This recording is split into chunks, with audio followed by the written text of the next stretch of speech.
Kemudian yang kedua mikot makani. Ya, yang pertama apa? Zamani. Apa arti zaman? Waktu. Yang kedua apa? Makani. Apa arti makan? Tempat. Ya, kedengaran ya suara saya ya. Kapan mikot zamani haji? Di bulan haji. Ada 4 apa 5? 3. Yang pertama Syawal, yang kedua Zulqa'dah, yang terakhir Zulhijjah. Zulhijjah 9 hari, 10 hari atau sebulan? Iya, ulama beda pendapat, yang lebih tepat adalah sebulan. Adapun umroh mikot zamaninya kapan? Setiap bulan, setiap saat ya. Dari Muharram sampai Zulhijjah boleh semua. Yang afdal umroh di bulan apa? Ramadan. Apa pahalanya? Haji bersama Rasulullah pahalanya, Masya Allah ya. Kemudian kita bahas kemarin ada namanya mikot makani. Ada berapa yang ditetapkan Nabi SAW? 6 atau 7? 5. Yang pertama Zulhulaifah. Untuk siapa ini? Penduduk kota Madinah atau yang melewati yang haji atau umrah dari Madinah. Yang kedua Juhfah. Juhfah untuk siapa? Syam. Syam itu berapa negara? 4. Yang pertama Palestina. Yang kedua Suriah. Yang ketiga Yordania. Yang terakhir Lebanon. Kemudian dari Juhfah juga siapa? Mesir. Kemudian juga Maghrib. Arti Maghrib itu Maroko, termasuk Sudan dan seterusnya. Yang ketiga apa? Qarnul Manazil. Dari mana itu? Dari Najd ya, contohnya Riyadh, kemudian ya Najdnya Hijaz ya, bukan Najd artinya apa? Artinya Irak. Najd di sini. Kalau Najd di hadis Nabi tentang fitnah-fitnah itu dari Irak dan Iran sana. Kemudian yang keempat Yalamlam. Yalamlam untuk siapa? Untuk Yaman, termasuk juga Indonesia. Yang terakhir Zatu Iraq, ini dari arah timur, maksudnya timur Arab, yaitu Irak dan Iran dan yang selainnya. Kita bahas masalah ihram. Ya, kita bahas masalah ihram. Jadi Bapak-bapak, hari ini kita belajar teori bagaimana umroh ya. Jadi yang belum pernah umroh harus siap menyimak dengan saksama biar nanti nggak butuh manasik lagi. Udah punya ilmunya, catatannya, tinggal ngulang. Kita awali bahwasanya kemarin kita bahas rukun haji yang pertama atau rukun umrah yang pertama apa? Ihram. Dan ihram ini adalah inti. Ya, ihram itu termasuk inti. Kalau nggak ada ihram, nggak ada ibadah karena belum masuk. Dan apa arti ihram? Ihram itu adalah niat haji atau niat umroh. Dan ini harus dilafalkan. Dan ihram, manasik ihram terbagi menjadi 3. Jadi manasik haji ya, atau dikatakan juga jenis-jenis ihram haji ada 3. Saya bisa nulis. Ya, tolong mungkin untuk malam ini dan ke depan kita akan sering menggunakan papan tulis dan juga spidolnya yang paling penting ya. Ada spidol nggak di situ? Nggak ada. Siapa biasanya yang punya spidol?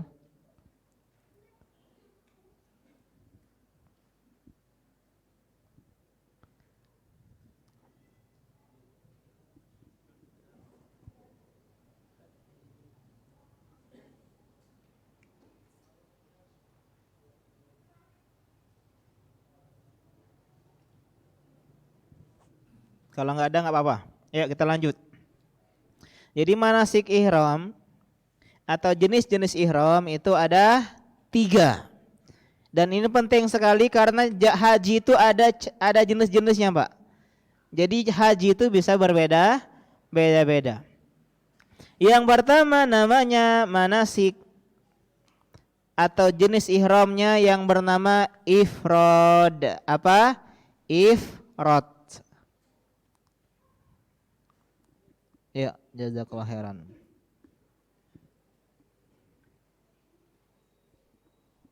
Ini panjang nggak ya? Bismillah.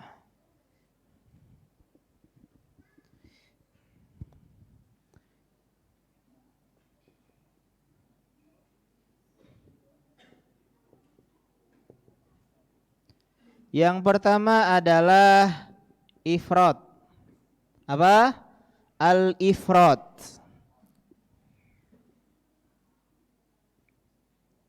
Yang kedua namanya al-qiron. Apa? Qiron. Yang terakhir namanya at-tamattu'.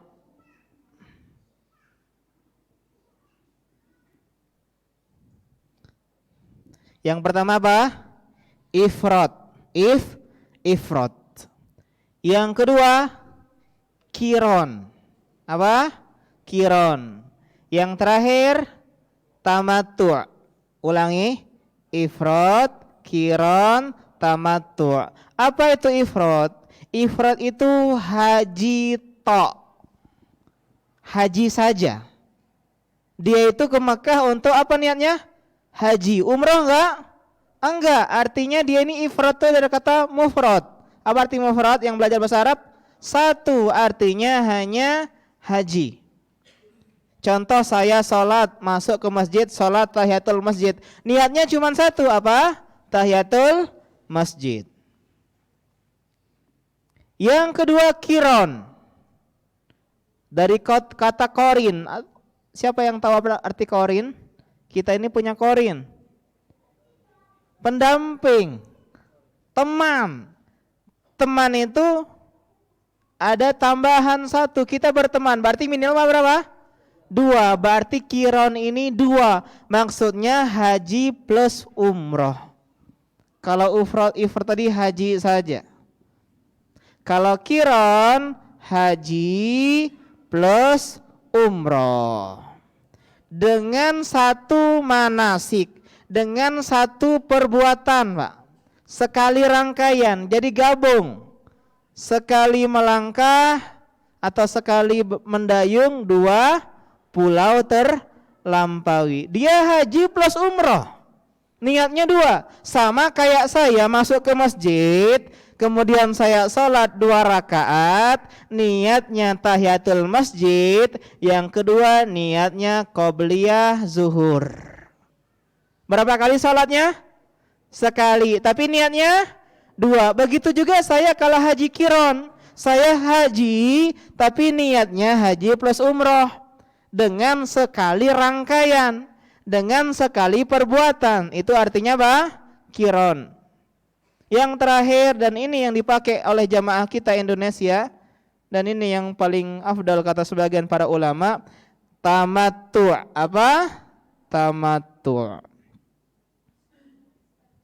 Sama Pak, haji plus umroh. Bedanya dia dengan 2 manasik. Kalau ini tadi sekali. Jadi begini ilustrasinya, saya masuk masjid, saya sholat yang pertama tahiyatul masjid, salam, kemudian saya sholat lagi, yang kedua niatnya qobliyah zuhur. Ini yang dipakai oleh jamaah kita, umrah dulu, selesai umrah baru haji. Siapa Bapak yang pernah haji di sini? Tanya tangan. Ya, jangan takut riak. Enggak apa-apa. Ya, mungkin bisa kita menambah-nambah. Jadi kita datang ke sana, Pak, niatnya umrah dulu.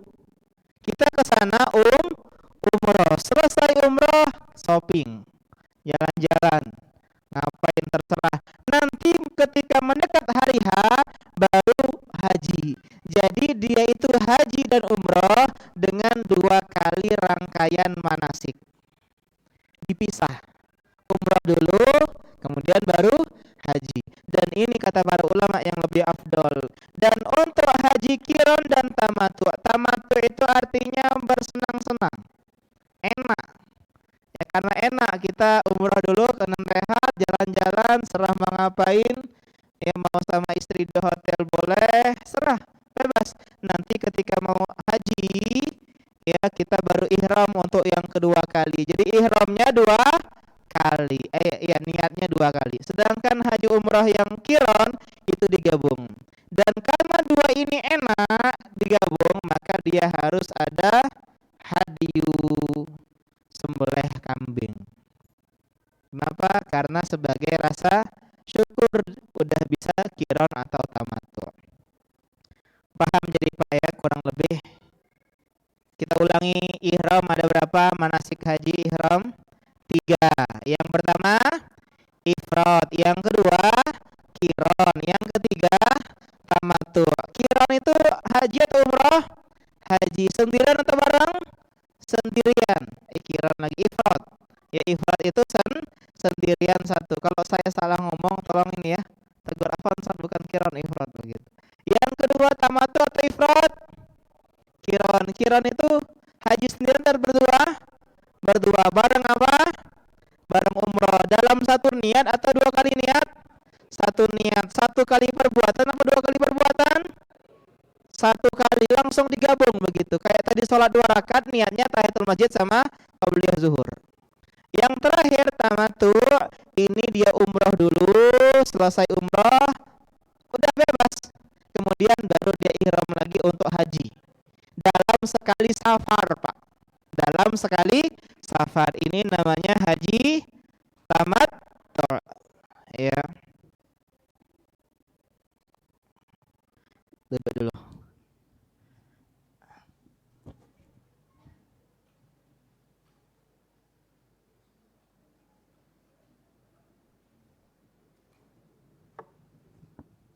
Ya, minum lewat mulut, mulut teko yang lebih tepat, nggak sampai haram ya.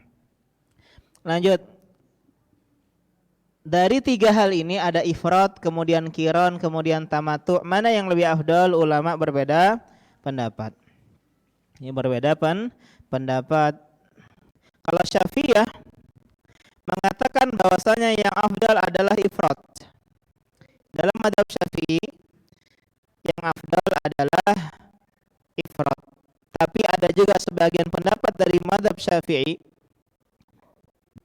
yaitu kiron, yaitu tamattu. Jadi tamattu. Dan wallahu alam yang lebih tepat sebagian ulama merinci, ya merinci. Meskipun saya pribadi ya lebih condong kepada tamattu, ya tamattu. Dan alhamdulillah ini yang dipraktekkan oleh jamaah haji kita Indonesia. Hajinya tamattu. Jadi kita datang ke sana niatnya umroh terlebih dahulu. Selesai umroh kemudian baru haji. Karena itulah kita malam hari ini kita akan berbicara tentang bagaimana sifat umroh Nabi Shallallahu Alaihi Wasallam. Jadi kita sekarang pakai imajinasi seolah-olah kita ini udah daftar umroh, udah punya tiket, udah punya visa, udah ada di bandara Soekarno Hatta Mahmud Badarudin II. Soekarno Hatta lagi Mahmud Badarudin II. Karena di sana banyak cobaan.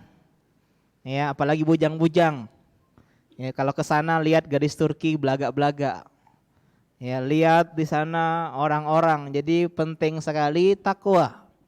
Jangan sampai niat kita di sana salah. Dan yang paling penting adalah juga taubat kepada Allah Subhanahu wa taala. Ya, gunakan harta yang halal, harta yang thayyib, yang baik. Ini lebih dekat kepada penerimaan ibadah umrah kita. Udah siap, koper udah siap, ya, pakaian udah siap, kemudian semua udah siap. Kita ya sebagian pesawat itu ada yang langsung ke Madinah, ada yang langsung ke Jeddah, ada yang ke Jakarta dulu, ada yang ke Singapura dulu, beda-beda. Dan biasanya Allah alam saya taunya sebagian itu bagusnya ke Madinah.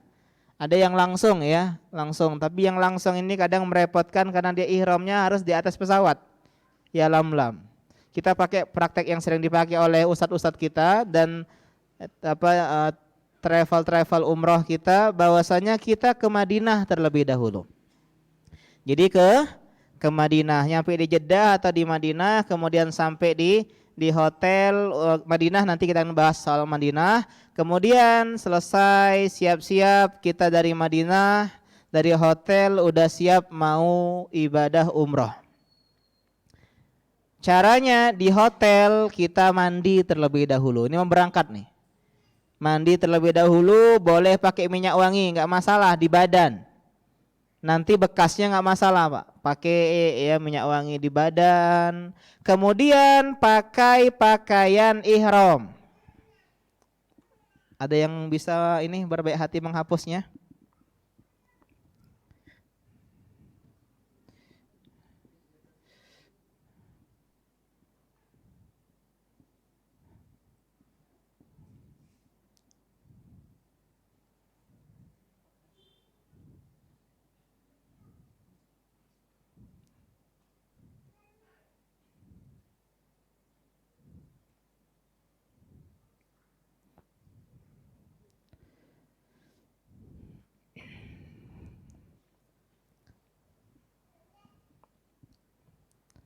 Jadi laki-laki, kita bicara tentang laki-laki.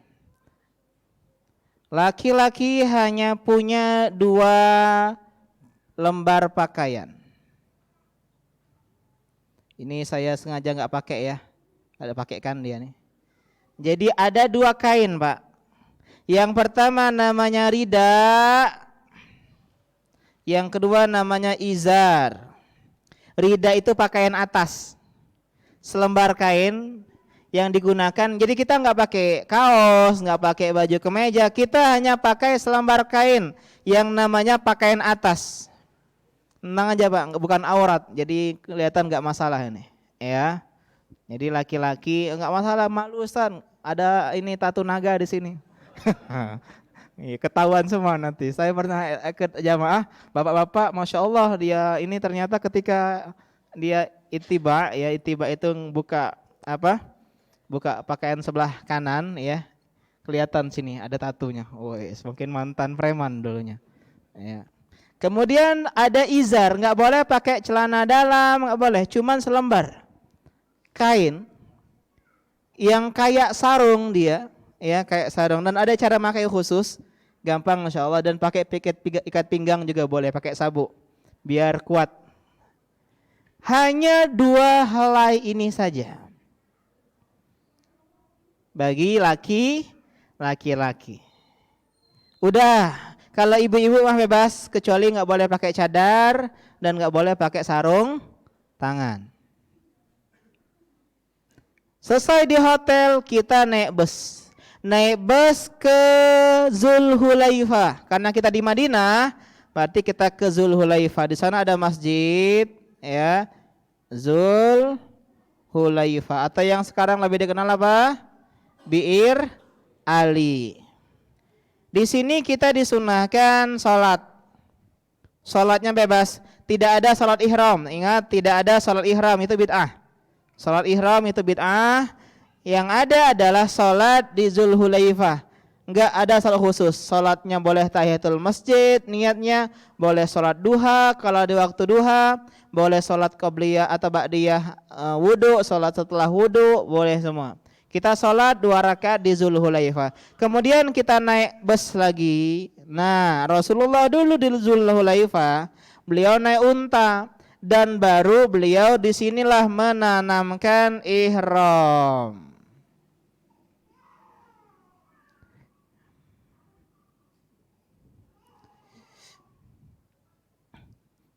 Ada pintunya ya, enggak ada pintu nanti. Jadi sebaiknya bapak-bapak, ihram itu melafalkan ihram itu ada di atas kendaraan, hewan tunggangan. Di sini akan dipandu. Apa lafal ihramnya? Labbaik Allahumma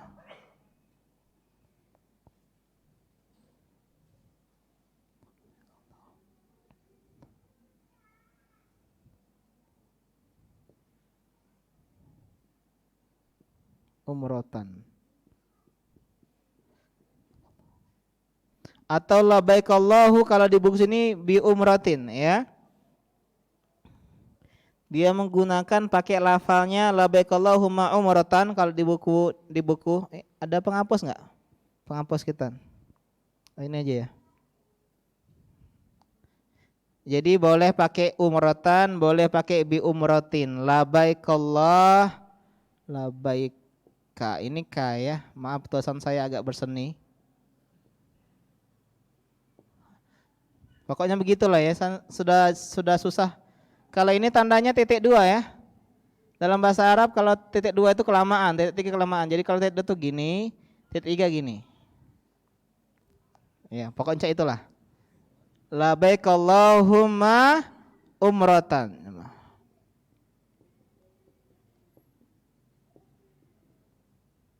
Coba labaikallahumma umratan. Coba labaikallahumma umratan.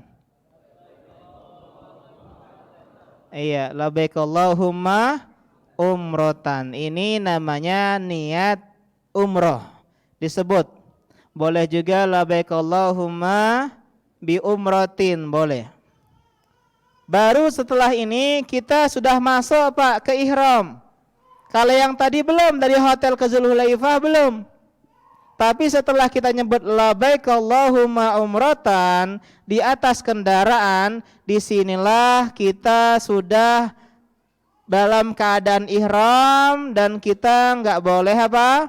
Nggak boleh melakukan pelanggaran ihram seperti pakai peci, pakai minyak wangi, cabut rambut, cukur jenggot dan seterusnya. Kalau cukur jenggot meskipun nggak ihram nggak boleh. Labbaik Allahumma labbaik. Coba. Labbaik Allahumma labbaik. Labbaik la syarika laka labbaik. Innal hamda wa ni'mata laka wal mulk la syarika lak. Laka wal mulk la syarika lak. Ya, tolong dihafalkan itu, siapa tahu kalian ada umrah gratis. Jadi persiapan, ya. Dan biasanya santri kami suruh hafal ini labaikallakallakalla belakalaik gitu ya. Kebalik-balik dia ya. Ini disunahkan diperbanyak dalam keadaan terutama ketika sedang perubahan posisi. Duduk mau berdiri labaikallahumma labbaik. Atau ketika mau masuk sore atau masuk pagi perubahan waktu labaikallahumma labbaik. Atau tidak ada alasan diperbanyak. Karena yang mendengar talbiyah kita akan bersaksi di hari kiamat nanti. Sebut. Laki-laki keras suaranya, labbaik Allahumma labbaik. Tapi kalau perempuan, maka cukuplah di sebelah kanan kirinya saja yang mendengar. Gede-gede kalau perempuan. Di Mekah,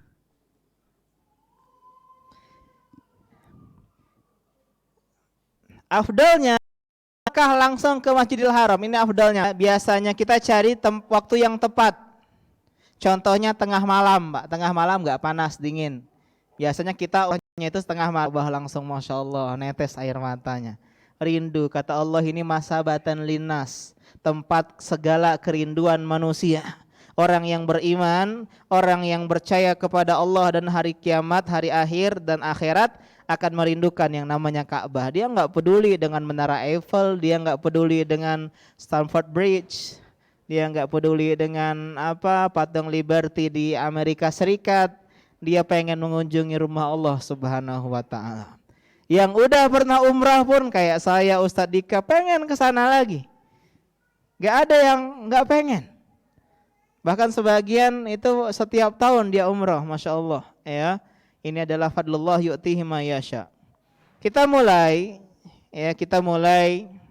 Tolong sebagai teman-teman yang ini. Kalau saya salah clear tolong koreksi ya.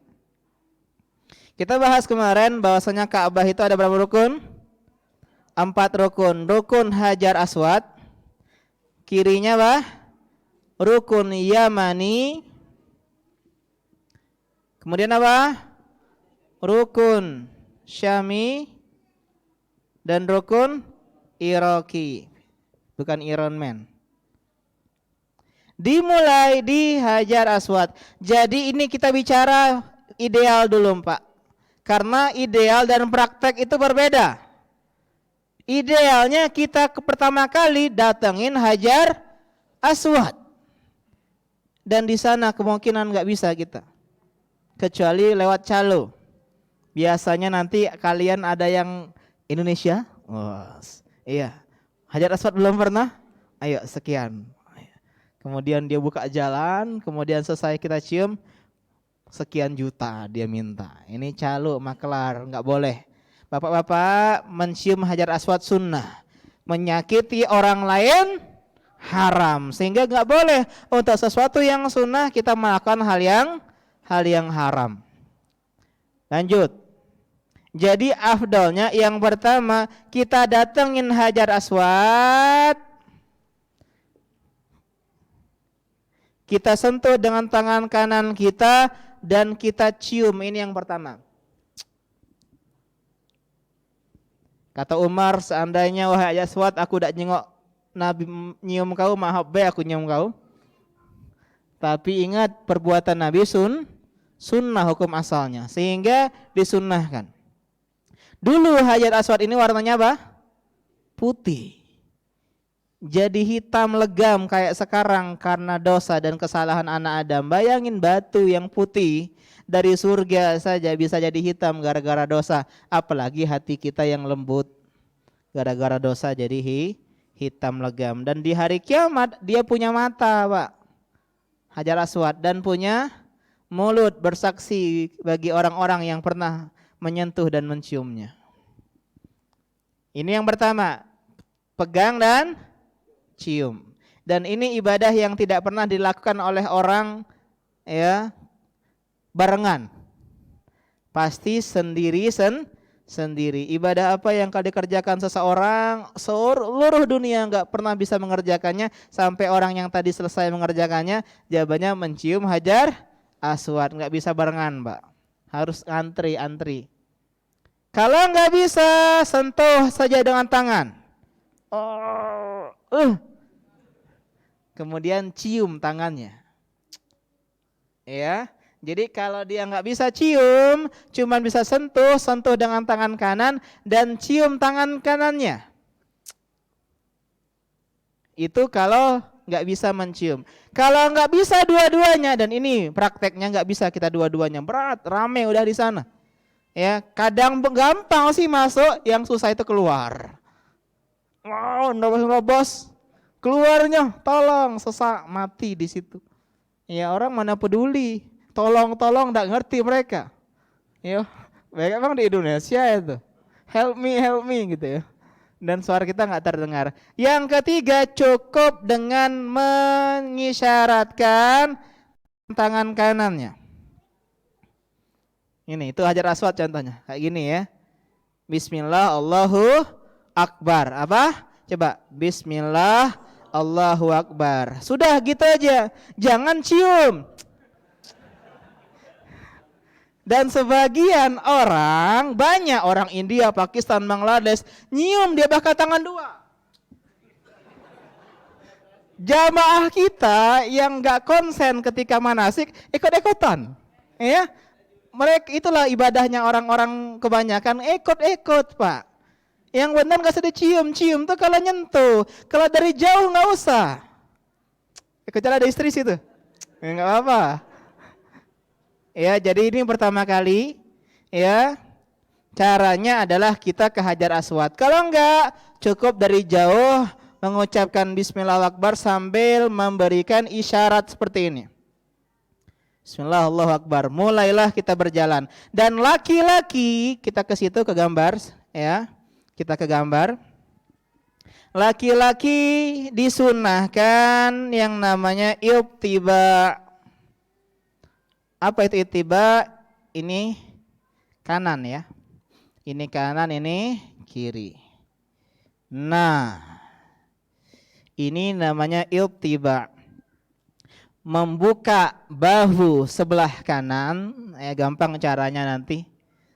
Dan menutupi bahu sebelah kiri. Jadi kalau pengen bikin tato sebelah kiri ya, tidak kejingoan, enggak ya? Enggak boleh bikin tato. Ya kalau sudah terlanjur soalnya. Jadi kita disunahkan ittiba. Liatin bahu sebelah kanan. Ini hanya untuk tawaf umroh atau tawaf kudum bagi yang tadi nggak ada, yang kiron, ya yang kiron. Lanjut, bukan di tawaf ifadah. Dan kita disunahkan idealnya berlari-lari kecil di 3 putaran pertama. Prakteknya nggak bisa. Jalan sempit, apalagi lari-lari kecil. Tapi kalau seandainya Pak nggak ada orang, disunahkan kita lari-lari kecil. Laki-laki, perempuan nggak. 3 putaran pertama. Tapi prakteknya kita nggak bisa lari kecil. Semuanya berjalan kaki. Baca apa Ustadz? Bebas, nggak ada bacaan khusus. Sebagian jamaah, ayo semuanya subhanallah, subhanallah. Biasanya orang yang nggak paham, ngapa kita dakma itu? Seru. Ayo semuanya, alhamdulillah, alhamdulillah. Kalau kita maaf Pak, masa subhanallah, walhamdulillah, wala ilaha illallah, wallahu akbar saja perlu didikte. Pacak dewe. Lagi pula hajat orang beda-beda. Dia pengen berdoa silakan, pengen sholawat silakan, pengen zikir silakan, pengen baca Al-Quran silakan, pengen zikir semuanya, nggak ada zikir khusus Pak di dalam putaran tawaf. Jadi gampang. Yang wajib itu cuma labbaik Allahumma umratan. Ini tok. Sisanya sunnah semuanya. Jadi meskipun orangnya 80 tahun tetap bisa umrah. Umrah itu sederhana, gampang. Kalau punya ilmunya. Yang susah itu tadi. Yang dibikin-bikin harus beli inilah, harus baca inilah, enggak ada. Ya. Dan ingat tak boleh mentas di Hijar Ismail atau Hatim.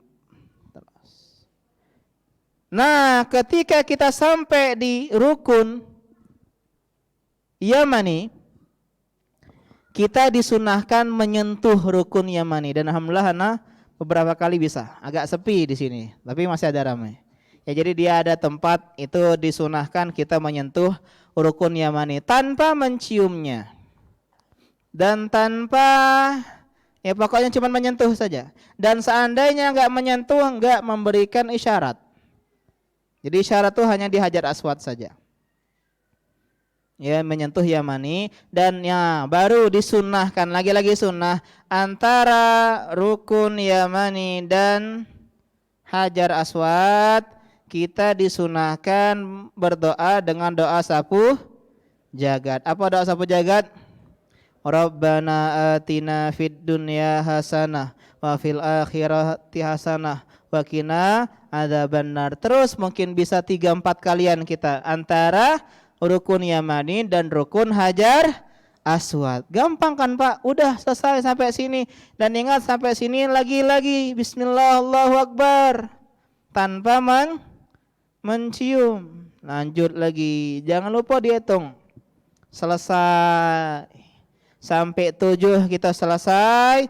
Kemudian kita mengatakan lagi-lagi sunnah. Wattakhadhu mim maqami Ibrahim musalla. Yang laki-laki udah tutup pundak kanannya karena kita mau sholat. Afdalnya sholat di belakang maqam Ibrahim. Afdalnya. Tapi karena di situ masih banyak orang lewat, maka pemerintah Arab Saudi udah memberikan space khusus Pak untuk tempat orang sholat, ya sholat tawaf 2 rakaat. Berapa rakaat?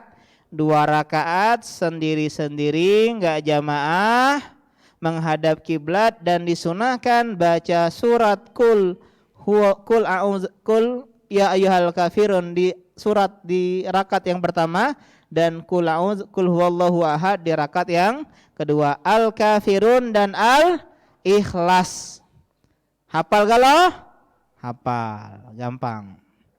Selesai itu kita minum air zam-zam. Di belakang sinilah disiapkan air zam-zam. Ada cool itu dingin Bu, Pak, yang tidak tahu. Ada yang enggak dingin ya, yang enggak dingin. Kita disunahkan minum air zam-zam dan Nabi minum dalam berdiri, kemudian beliau menuangkan air di atas kepalanya. Kita lanjutkan insyaallah setelah azan Isya. Subhanakallahumma bihamdika asyhadu an la ilaha illa anta astaghfiruka wa atubu ilaik. Assalamualaikum warahmatullahi wabarakatuh.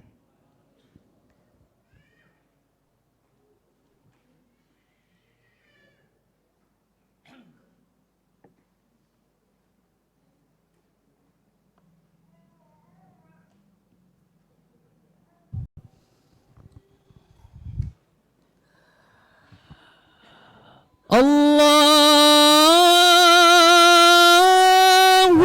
Akbar,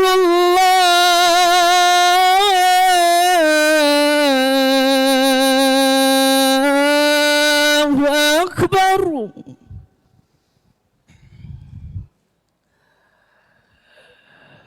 Asyhadu an la ilaha illallah.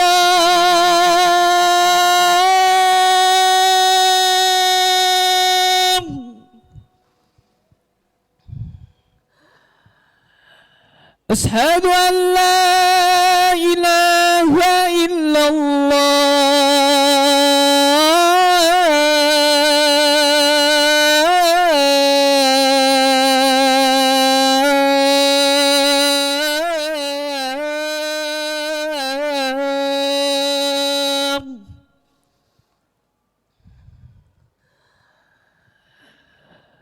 Asyhadu anna Muhammadar Rasulullah.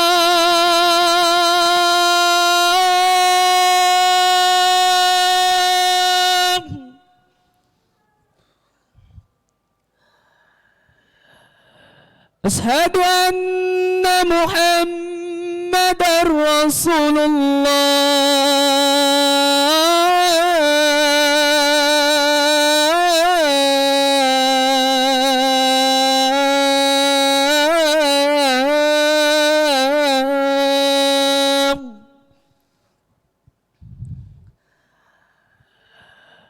Hayya 'alas salah.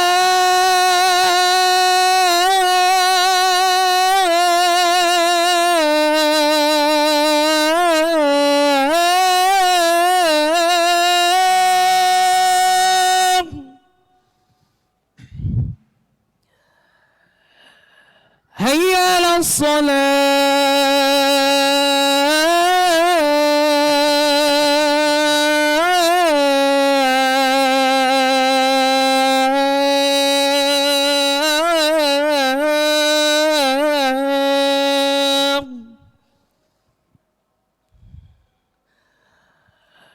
Hayya 'alal falah.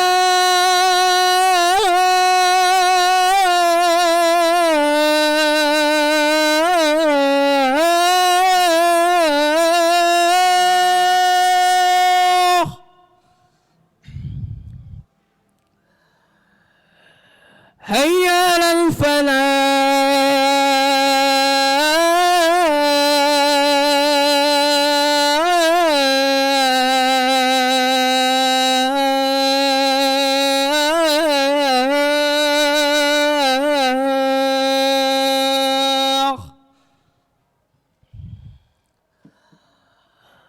Allahu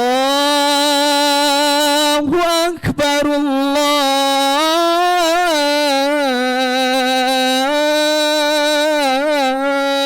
Akbar.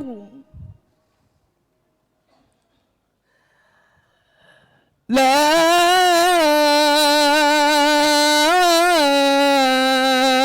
ilaha illallah. Alhamdulillah wassalatu wassalamu ala Rasulillah wa ala alihi wa ashabihi wa man walah. Wala haula wala quwata illa billah. Ya, teringat azan di ini ya, Masjidil Haram insyaallah. Ya, lanjut tadi. Jadi ketika masuk ke Masjidil Haram kita mendatangi Ka'bah. Jadi ada jalan, ada banyak pintu di sana. Kemudian kita masuk ya dan langsung ngelihat, disunahkan membaca doa. Allahumma tasalam wa minka salam fahayyina rabbana bisalam. Kemudian kita mulai melihat rukun Hajar Aswad, dan kita bahas kemarin rukun Hajar Aswad, cara untuk mengetahuinya ada lampu warnanya apa, pink atau oranye? Hijau. Lampu warna hijau itu searah dengan rukun Hajar Aswad. Jadi bapak-bapak langsung lihat mana rukun, mana warna hijau lampunya. Oh di sana, langsung kita ke sana. Dan mulai kita tadi kalau nggak bisa mencium maupun menyentuh, kita cukup memberikan isyarat dengan tangan seperti ini. Bismillah, Allahu Akbar. Ada yang Allah Akbar saja juga nggak masalah. Kemudian kita mulai berjalan dengan menjadikan Ka'bah di sebelah kiri dan tidak ada doa khusus. Di 3 putaran pertama disunahkan lari-lari kecil, tapi prakteknya nggak bisa. Dan ketika sampai rukun Yamani, kita disunahkan menyentuh. Ya, menyentuh rukun Yamani. Kemudian apa? Kemudian kita antara rukun Yamani dan rukun Hajar Aswad disunahkan membaca apa? Doa Rabbana atina fid dunya hasanah wa fil akhirati hasanah wa qina adzabannar. Yang lebih dikenal oleh orang-orang ini doa sapu jagat. Artinya semua kebaikan dunia dan akhirat diminta dalam doa tersebut. Kemudian kita di sini enggak disunahkan lari-lari kecil, Pak, di antara 2 rukun ini. Dan ini tempat Nabi SAW sholat katanya. Ketika di Masjidil Haram, sholatnya di antara rukun ini. Sehingga ngelihat ke Masjidil Aqsa dan Masjidil Haram. Kemudian lanjut lagi ketika melewat Hajar Aswad, disunahkan kita isyarat tangan. Ini sunnah semua, Pak. Kita jalan, diem, yang penting keliling, sudah sah tawafnya. Diem, cuman rugi diem di sana. Banyak-banyak doa ya, berzikir, ada baca Quran. Hati-hati dengan senggolan-senggolan sebelah, waduh, orang Turki. Sebelah, waduh, orang Eropa ya. Tapi lebih menggoda tetap orang Indonesia, Pak. Ya, tetap orang Indonesia dan orang Malaysia biasanya. Lanjut sana, karena itulah jaga pandangan di sana. Apalagi kita dalam ada ihram, ibadah. Masa ibadah ngelihat orang sama kayak tarawihan, lihat-lihat ke belakang kan nggak mungkin. Ya, lanjut, kita sampai 7 kali. Selesai 7 kali, kita kemana? Ke makam Ibrahim. Wattakhadhu mim maqami Ibrahim musalla. Dan mereka menjadikan makam Ibrahim tempat sholat. Kemudian sholat berapa rakaat? 4 apa 3? 2. Rakaat pertama baca surat apa? Al-Kafirun. Yang kedua Al-Ikhlas. Dan ingat bapak-bapak, jangan sampai khilaf. Bahu itu harus ditutup dalam sholat. Aurat sholat dan aurat lihatan laki-laki beda. Aurat laki-laki di luar sholat antara pusar sampai lutut. Tapi aurat dalam sholat jangan sampai gara-gara nih kalian kita baca pakai boxer saja sholat, nggak boleh. Kata Nabi harus menutupi kedua pundak. Ya, pakai baju kaos sholat boleh. Meskipun lebih bagus adalah pakai baju muslim. Sekarang kita lanjutkan. Setelah sholat kita disunahkan apa? Minum air zam-zam. Tolong bapak-bapak di sana tipsnya jangan minum kecuali air zam-zam. Bawa botol ketika mau sholat, isi terus gitu ya. Putar-putar terus. Jadi minum air zam-zam terus di sana selama 9 hari atau beberapa belas hari bagi yang lebih paketnya. Kemudian ada doa meskipun bukan dari Nabi, dari para sahabat, doa minum air zam-zam. Ada yang hafal? Allahumma inni as'aluka ilman nafi'an wariskan enggak wariskan wasi'an, ada berubah sedikit ya, wariskan wasi'an wa syifaan min kulli da. Syifaan adalah wariskan wasi'an wa syifaan min kulli da. Syifaan min kulli da. Apa ini Ustaz? Ini sin. Ngapa cak itu? Pokoknya cak itu.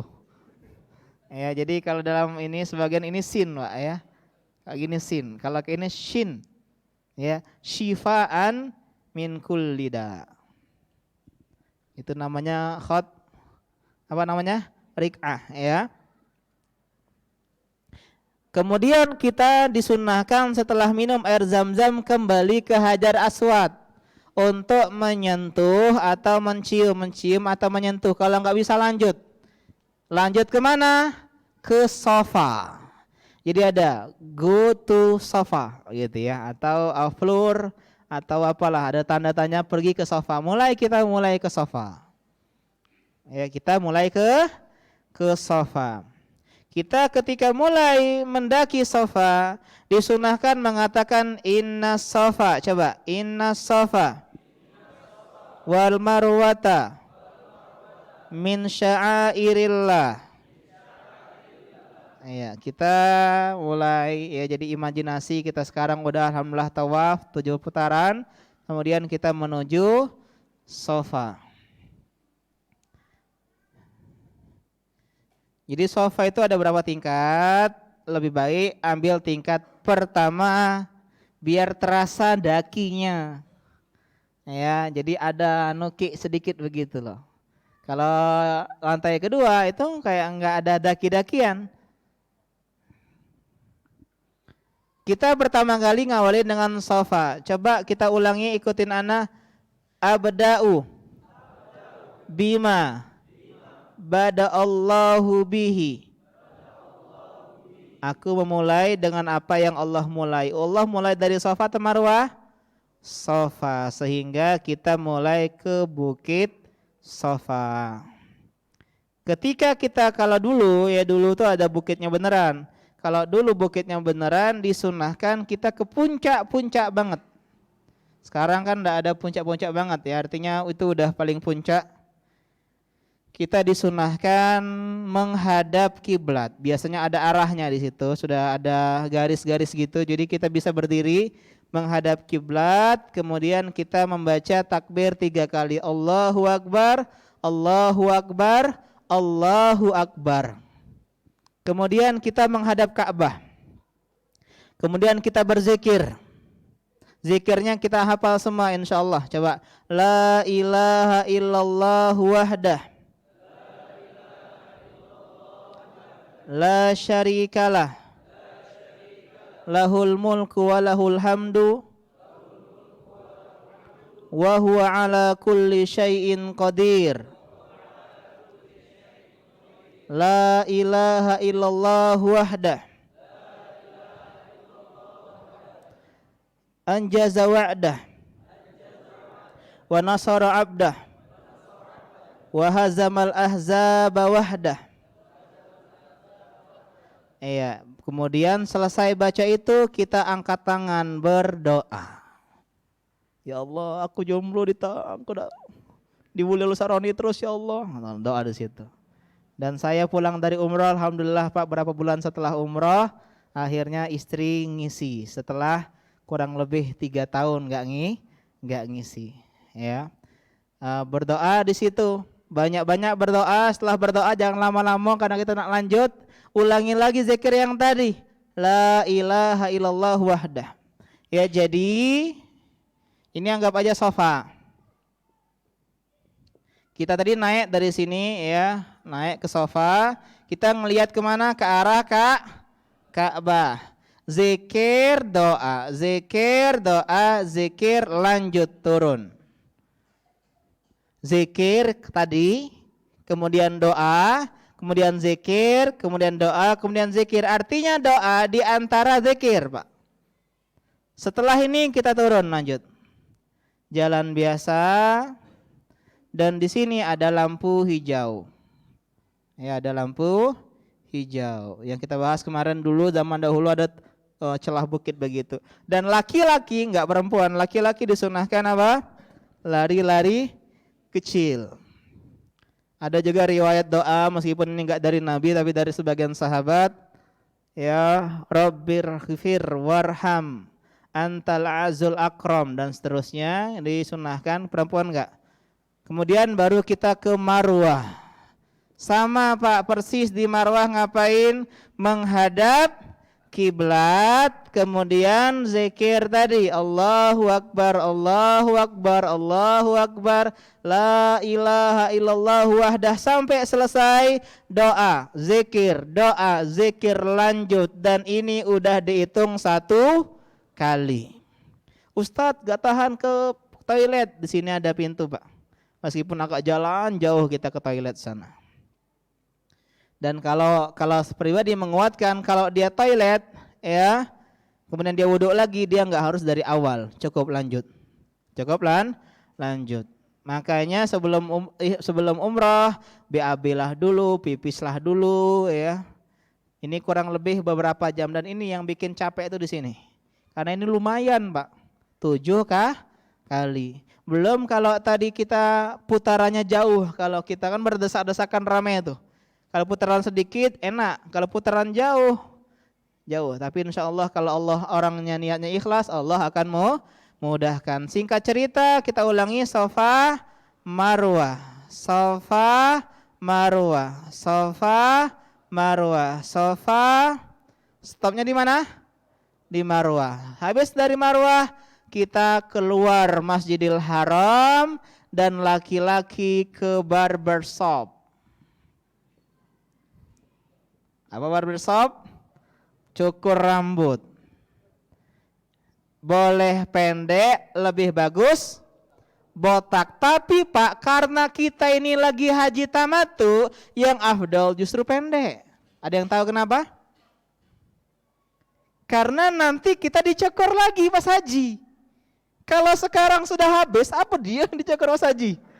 Kayak itu ya. Paham? Ini kalau umroh aja, umroh atau afdalnya adalah cukur. Tapi kalau kita ini umroh karena haji tamattu, bentar lagi haji kita, maka jangan cukur, pendekkan saja. Nanti cukur pas haji. Paham insyaallah ya? Nah, selesai ihram, tahallul, kita boleh ngapa-ngapain serah.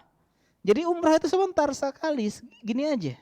Perempuan ibu-ibu ke hotel, ya digenggam kemudian dipotong seruas ujung, ruas jari jempol begini sedikit sekali, potong udah selesai.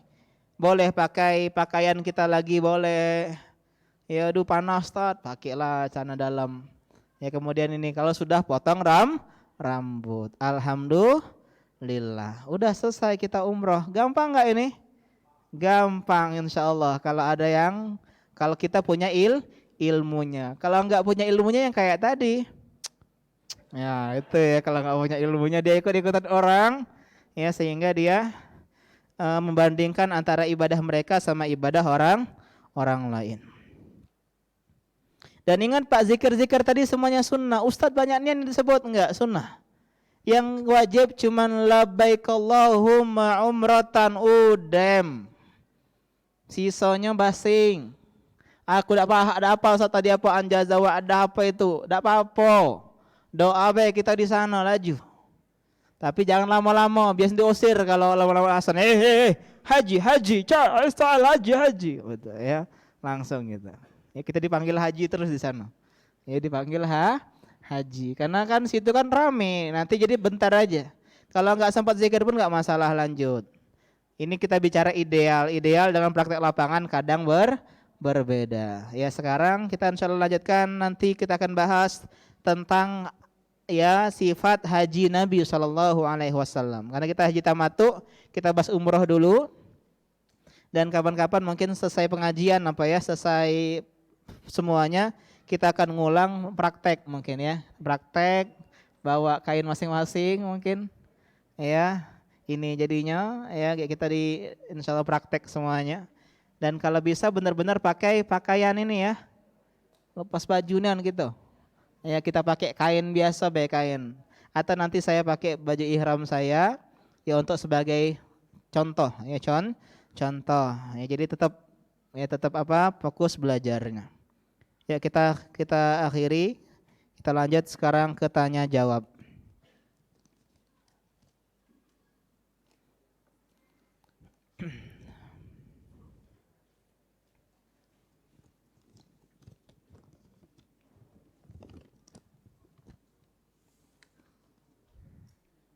Ustadz, apakah batal haji seorang wanita yang tiba-tiba haid? Iya, dia nggak bisa tawaf. Ya, nggak bisa tawaf. Maka caranya adalah dia menunggu sampai dia suci terlebih dahulu, baru dia tawaf.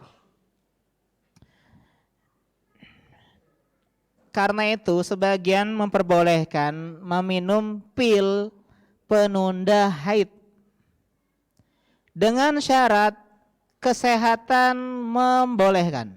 Jadi tes dulu Pak. Pak, saya ini mau ini gimana? Oh, obat ini kurang cocok untuk ibu. Karena kita harus konsultasi ke kedokteran. Kalau bilang, oh enggak apa-apa, insya Allah aman ini Bu. Ibu juga kondisi aman untuk minum pil ini, lanjut, boleh. Tapi yang lebih afdol ya enggak usah pakai pil begitu. Ada cerita teman kita, istrinya haji atau umroh saya lupa. Pakai pil penunda haid. Pulang dari sana enggak haid dia berbulan-bulan sampai suatu ketika pendarahan ya mungkin karena tertunda jadi banyak udah banyak di sana, ketika keluar pendarahan enggak habis-habis akhirnya dia meninggal ya. Jadi perlu konsultasi ke dokter. Pendapat Ustadz ya, anak enggak sebut nama ustadznya, ustadz kita mengatakan jangan ikuti jika imam berkunut, dan Ustadz ini juga mengatakan ikuti imam walaupun ia berkunut. Mohon penjelasannya Ustadz. Jadi begini Bapak-bapak, kita bahas di awal-awal belajar fikih bahwasanya fikih itu banyak khilafnya. Banyak perbedaan pendapat yang mu'tabar. Masalah kunut, Imam Syafi'i mengatakan kunut bukan bid'ah. Ada hadisnya dari Anas bin Malik bahwasanya Nabi SAW itu senantiasa yaknut kunut fi subuh, salat subuh, hatta faraqad dunia, sampai dia meninggal dunia salat kunut subuh terus. Sehingga dalam mazhab Syafi'iyah kunut subuh ya. Adapun Imam Ahmad menilai hadisnya lemah, hadisnya dhaif, dan hadis dhaif tidak bisa dijadikan hujjah kecuali 4. Yang pertama fadailul a'mal, yang kedua hadisnya dhaifnya bukan dhaif jiddan, dhaif yang bisa terangkat, yang ketiga dia punya pokok ya hadis sahih yang menopangnya menjadi sandarannya, yang terakhir enggak boleh dinisbatkan kepada Rasulullah SAW. Bagaimana yang lebih tepat? Kalau saya pribadi mengatakan kunut subuh enggak disyariatkan kecuali kunut nazilah. Tapi sebagian ulama bahkan Imam Ahmad sendiri mengatakan kalau kita bermakmum di belakang imam yang kunut subuh enggak apa-apa. Jadi saya enggak angkat tangan kecuali kalau enggak angkat tangan ribut. Jadi lihat kondisi Pak. Dia nih Muhammadiyah ada kunut, udah biasa kebaik gitu. Ya. Ngapa Ustadz kau udah kunut sampai ke kunut ribut uang. Nah kita angkat tangan macam itu ya. Jadi beda pendapat dalam masalah ini enggak masalah ya. Jadi caranya cari mana pendapat yang lebih dekat kepada dalil Al-Quran dan Sunnah Nabi SAW, dan berlapang dada Pak. Enggak boleh memaksa pendapat kita kepada orang lain. Suami istri boleh beda pendapat. Mazhab itu adalah alat untuk belajar, kerangka, teori. Ya istilahnya SKS, silabus untuk ngajar. Itu tuh mazhab, bukan untuk taklid. Sehingga yang kita taklid itu boleh kalau kita orang awam, wajib bertaklid. Kalian mujtahid apa muqallid? Muqallid, kita ini taklid Pak. Taklid kepada ustadz, iya apa ya? Iya. Dan memang boleh bertaklid. Dalilnya fas'alu ahla dzikri in kuntum la ta'lamun. Kalau enggak tahu tanya. Yang enggak boleh itu taklid buta. Pokoknya ustadz ini yang benar. Ustadz ini benar, yang lainnya enggak boleh, salah kalau ada ustadz ini. Nah, ini taklid buta, haram dalam Islam. Semua ustadz bisa salah. Semua manusia yukhad wa yutrak qauluhu, ucapannya bisa didengar, bisa ditolak, kecuali Rasulullah sallallahu alaihi wasallam. Bahkan di zaman sahabat aja berbeda pendapat mah biasa. Nanti kita bahas Utsman bin Affan, ketika dia haji dia enggak jamak salat, dia enggak qashar salat. Ibnu Abbas berpendapat kayak Nabi dong, qashar jamak salat di Muzdalifah, di Arafah. Tapi kenapa kamu malah bermakmum wahai Abdullah? Wal khilafu syarr. Berbeda pendapat itu buruk. Artinya udah aku ikut aja lah. Ijtihad begitu, ya. Ustadz, apakah berdosa seorang istri yang menolak ajakan suami berhubungan intim? Sangat berdosa. Ingat, di antara kebutuhan yang paling dasar dari seorang suami adalah kebutuhan biologis. Malaikat melaknat wanita yang menolak ajakan suami keranjang sampai subuh kalau suaminya marah. Kalau aku misalnya makanya jingok-jingok kondisi istri lagi mau sholat, Mi, ayo Mi. Nah, ini kan nggak paham. Meskipun dalam sebuah riwayat ya boleh meskipun di atas pelana unta pun istri harus melayani. Saking segitunya kebutuhan ya suami. Jadi berdosa seperti ini ya. Tapi kita juga harus lihat situasi Bapak-bapak. Ya, mau jam kantor jam 7, istri mau berangkat kantor. Ini ya, jadi lihat-lihat situasi. Atau musyawarah bagaimana waktu yang bagusnya ya, Umi siapnya gimana, enaknya Abi kalau malam aku capek, Abi subuh, pagi, kan gitu enak. Musyawarah. Ustadz, apakah boleh musola digunakan untuk sholat Jumat? Gak ada istilah musola sebenarnya ya. Musola di zaman Nabi itu istilahnya adalah tempat untuk sholat. Itu masjid kecil begitu loh. Ya, masjid kecil. Cuman memang sebagian ulama berpendapat minimal 40 orang ya dalam mazhab Syafi'iyah, sehingga lebih amannya ya di masjid saja sholat Jumatnya. Apakah boleh ketua ya ketika ihram membawa jam atau tas kecil? Boleh. Ya, pakai payung juga boleh, pakai kacamata juga boleh. Beda kelihatan ngelirik orang ya. Apakah boleh minum sambil berdiri selain air zam-zam? Kita udah pernah bahas bahwasanya yang tepat adalah boleh. Karena Nabi juga enggak hanya minum air zam-zam ketika berdiri. Ingat Bapak, minum berdiri boleh. Tapi sunnahnya duduk. Ustadz, ada larangan Nabi, la tashrabanna qa'iman, jangan minum berdiri.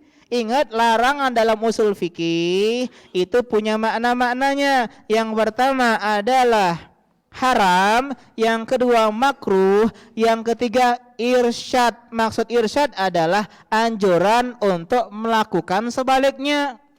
Jangan minum berdiri, artinya minum duduk. Sunnahnya minum duduk, bukan haramnya minum berdiri. Karena Rasulullah dalam riwayat banyak disebutkan minum berdiri, dan Nabi enggak mungkin melakukan hal yang diharamkan di dalam Islam.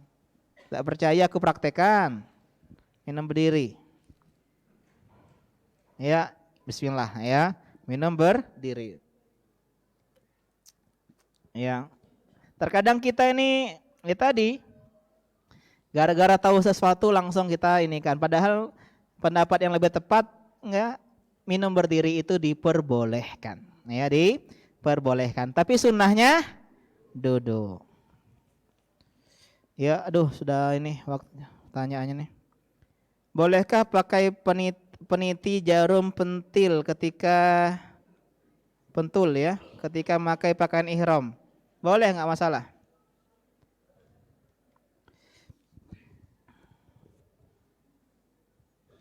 Bagaimana dengan pendapat seorang ustadz yang melarang berdakwah selain di masjid? Oh, ini ya, di hotel ya. Viral ini. Ya. Nabi SAW berdakwah di rumah, Pak. Jadi ibu-ibu di zaman Nabi SAW protes. Ya Rasulullah, lemak nian lanang, banyak pengajiannya. Ya, kami lanjut, payo kata Nabi. Kapan kita? Ya di rumah fulan, kata. Di rumah. Jadi kajiannya di mana?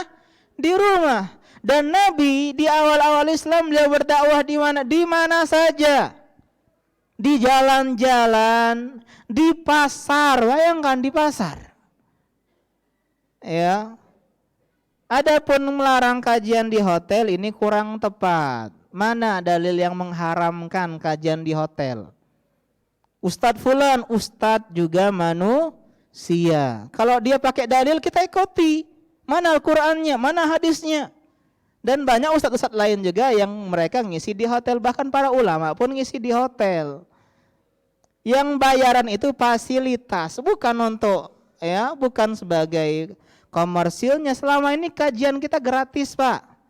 Kalau berbayar itu berarti dia pengen fasilitas, mungkin biar khusus belajarnya enak. Ya seminar, maka diadakan makan siang, kemudian tempatnya ber-AC, kemudian tempatnya yang enggak gaduh, fokus untuk belajar, pakai seminar di hotel. Sesekali enggak masalah. Ya. Dan Nabi juga berdakwah di rumah Arqam ibn Abil Arqam. Ini yang harus kita paham. Yang salah kalau saya cuman maunya ngisi di hotel, ini baru salah. Kalau saya ngisi kajian selalu berbayar, ini baru salah. Kayak kajian-kajian ada yang kayak gini kan, HTM dan seterusnya. Ya, kalau sesekali beli fasilitas maka enggak masalah. Allah Ta'ala alam, dan kita menghormati tetap ustadz-ustadz yang berbeda pendapat dalam masalah ini, biasa ini ya. Masalah yang berbeda. Yang salah itu mencela-cela. Ya, mencela, menghina, mencaci maki, baik yang pro maupun yang kontra. Yang kontra nggak boleh nyalahin yang pro langsung mutlak, beda, bisa pendapat tuh beda. Ya, beda pendapat itu biasa. Yang salah itu ketika menjelek-jelekkan sampai ya apalah pokoknya ribut gara-gara ini. Subhanallah, janganlah, kita ini saudara. Ya, kita ini saudara. Apakah masih ada setan untuk menggoda kita di Mekah? Yo, ada lah.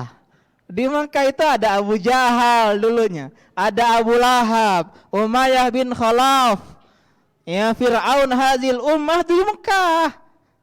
Jadi kata orang-orang di Mekah itu ada dua, kalau enggak setan, malaikat. Kalau baik baik nian, kalau jahat jahat nian. Ya. Kalau enggak ada setan di sana, lo pindah ke Mekah, baik gitu. Ya, enggak ada setan yang menggoda. Maaf, saya minta waktu sedikit lagi. Mengeluhkan jamaah ikhwan yang saat bertegur sapa dan tidak mudah senyum, mohon nasihatnya. Antum mau dakwah, mau dapat ilmu, mau dapat senyum ikhwan? Nggak, saya agak kurang begini ya. Memang itu di antara kekurangan kita, mungkin sebagian kita itu kaku, nggak ramah. Tapi please lah, kalau saya pribadi Pak, seandainya dimusuhi oleh orang pengajian, saya akan datang pengajian. Karena saya butuh ilmu, saya nggak butuh senyum-senyum, tegur-tegur dari orang-orang. Justru kalau saya ngaji dulu waktu SMA, saya nggak mau kenalan sama orang. Bapak-bapak yang tahu sama saya ketika di Bakti dulu, ya taunya anak ini ya datang, kemudian pergi karena dulu nggak ada teman sebaya, SMA sedikit sekali. Ya kalau ada yang SMA langsung ketahuan, oh Ustaz Hidayatullah itu, ya lagi baru-baru kajian. Karena kalau udah banyak kenalan, ya kita jadi nggak konsen. Pengajian, ada yang ngobrol lah, itu gara-gara apa? Temenan. Jadi tips biar kalian konsen, jangan duduk dekat kawan yang kenal. Ya agak habis pengajian baru ngumpul. Pas pengajian jangan, fokus.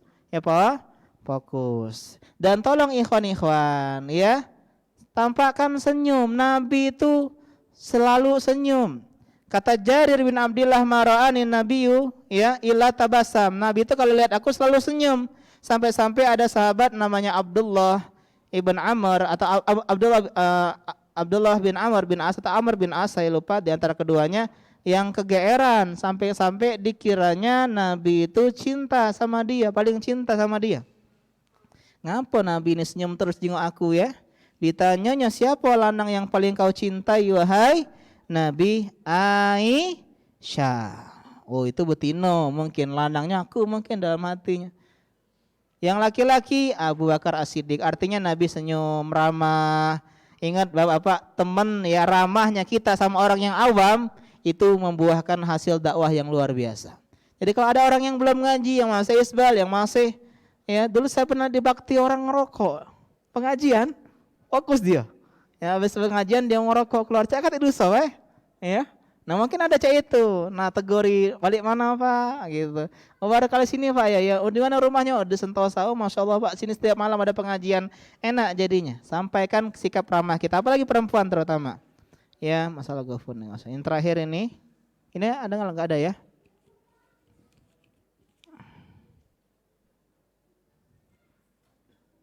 Bagaimana niat lafal haji kalau tadi kan umroh? Tambah aja labaik Allahumma hajjan gitu ya. Umrotan diganti hajjan. Saya mengajar di sebuah lembaga dan masuk ke kelas kurang lebih 10 menit sebelum asar. Apakah hukumnya kita meninggalkan kelas untuk sholat karena di lembaga tersebut musholanya tidak berfungsi dengan baik? Apakah saya termasuk korupsi waktu? Ini laki-laki yang bertanya. Keluarnya jam berapa? Jadi Pak, yang penting itu sholat itu di waktu dan berjamaah. Kalau punya teman-teman guru-guru yang berjamaah nggak masalah. Jadi saya dulu pernah ikut bimbel di GU di dekat Polda itu kan selesainya jam setengah 5 kalau nggak salah, atau jam 4. Bisa saja saya permisi ketika azan untuk ke musola saya sholat, tapi sendirian. Saya tanya sama Ustadz, mana yang lebih afdal, sholat sendirian di al-waktu atau ditunda berjamaah? Kata beliau, selama di waktunya ditunda dan berjamaah. Jadi saya sholat setelah belajar meskipun jam 4 lewat, tapi tetap berjamaah sama teman-teman. Jadi tetap bisa diakali. Wallahu taala alam. Subhanaka Allahumma bika asyhadu an la ilaha illa anta astaghfiruka wa atubu ilaik. Assalamualaikum warahmatullahi wabarakatuh.